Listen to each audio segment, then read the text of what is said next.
Halo semuanya, kami di sini akan menjelaskan tentang pemeriksaan dari pra-analitik, analitik, dan pasca-analitik tentang HPV atau Human Papilloma Virus. HPV sendiri adalah jenis virus yang dapat menyebabkan infeksi pada permukaan kulit. Umumnya berupa kutil di beberapa area tubuh seperti bahu, wajah, kaki, hingga area kelamin. Selain itu, virus HPV adalah virus yang menjadi penyebab utama terjadinya kanker serviks pada perempuan. Namun, infeksi virus HPV sebetulnya dapat menyerang siapa saja, baik pria maupun wanita. Dan perlu diketahui teman-teman, infeksi virus HPV nih dapat menular melalui aktivitas seksual. Meski pada awalnya kondisi ini tidak menunjukkan gejala. Namun, ketika virus ini berhasil bertahan lama dalam tubuh, akan berisiko memunculkan kutil di permukaan kulit. Tak jarang penyakit ini juga dikaitkan dengan gonore dan sifilis.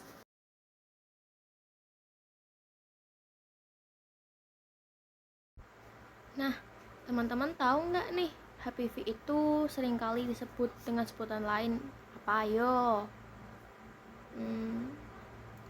HPV itu juga disebut dengan STI atau Sexually Transmitted Infection. Nah, jika seseorang sudah kena HPV nih, terus bukannya mencegah tapi mereka mengabaikannya. Nah, dalam kondisi ini itu ada hal yang dapat meningkatkan seseorang terkena infeksi HPV atau lebih lanjut. Yang pertama yaitu memiliki imun tubuh yang lemah. Lalu yang kedua itu memiliki luka terbuka di area kulit. Lalu ketiga, bergonta-ganti pasangan seksual. Yang keempat, menderita infeksi menular seksual seperti salah satunya itu gonore. Lalu yang kelima, tidak menjalankan pola hidup yang sehat dan bersih. Lalu kemudian kerap berbagi barang pribadi dengan orang lain seperti handuk, sapu tangan, atau kaos kaki. Lalu yang terakhir, berusia remaja hingga kalangan dewasa muda.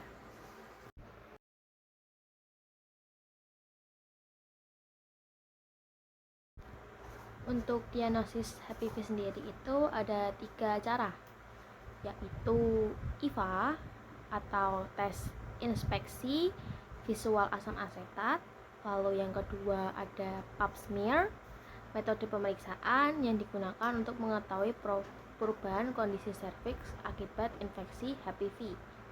Lalu yang ketiga yaitu tes HPV DNA. Nah, di sini kami akan membahas lebih lanjut bagaimana sih cara melakukan pemeriksaan tes HPV DNA dari pra-analitik, analitik, dan pasca-analitik. Yuk, disimak.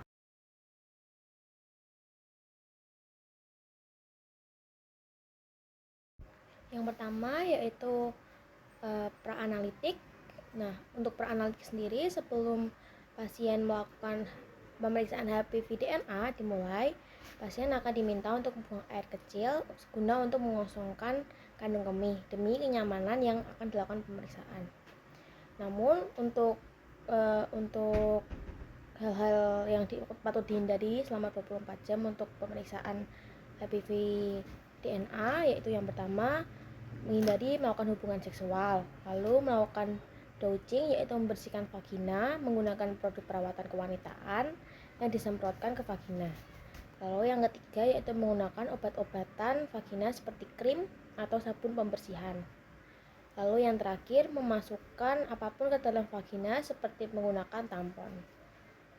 Pemeriksaan DNA dilakukan bisa di klinik ataupun di rumah sakit dengan tahap-tahapan sebagai berikut. Yang pertama yaitu pasien akan diminta untuk melepaskan celana atau rok serta celana dalam, lalu berbaring terlentang dengan lutut tertekuk serta tungkai terangkat dan disangga oleh penyangga.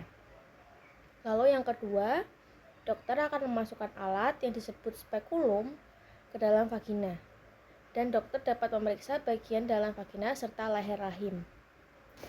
Tahap ini dapat menimbulkan rasa tidak nyaman di bagian perut bagian bawah. Lalu yang ketiga, dokter akan mengambil sampel sel dari leher rahim dengan menggunakan sikap atau spatula khusus.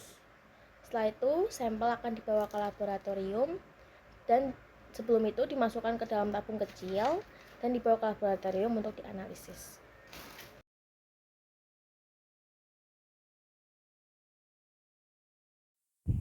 Setelah yang sebelumnya dijelaskan oleh teman saya Nazila Chelsea tentang tahap pra-analitik, di sini saya akan menjelaskan tahap analitik dengan metode PCR dan elektroforesis gel agrosa. Yang pertama, isolasi DNA. Tujuannya untuk mendapatkan DNA murni dari sampel biologis. Sampel dicampur dengan buffer, lisis, dan enzim untuk menghancurkan membran sel dan melepaskan DNA.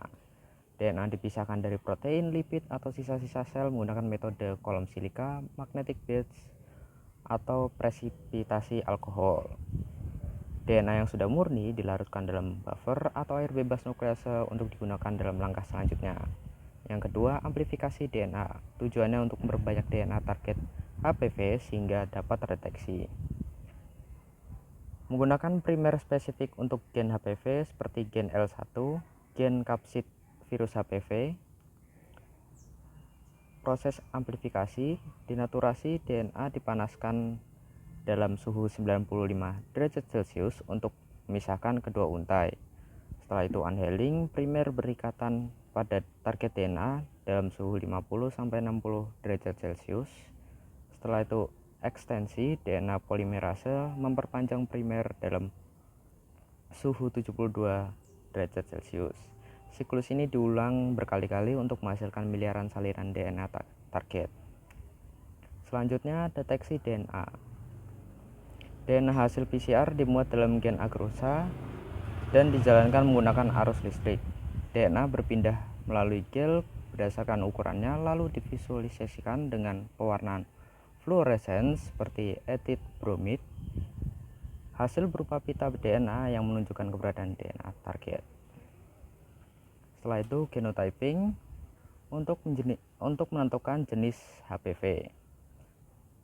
Menggunakan primer untuk beberapa tipe HPV dalam suatu reaksi PCR. Selanjutnya validasi dan kontrol kualitas. Kontrol internal. DNA manusia dalam sampel diperiksa untuk memastikan kualitas sampel. Kontrol negatif, reaksi dilakukan tanpa DNA target untuk memastikan tidak ada kontaminasi. Kontrol positif, DNA HPV tipe tertentu digunakan sebagai pembanding untuk memastikan akurasi proses. Hasil tahap analitik, hasil positif menunjukkan keberadaan DNA HPV, hasil negatif tidak terdeteksi, hasil genotype menyebutkan jenis HPV spesifik.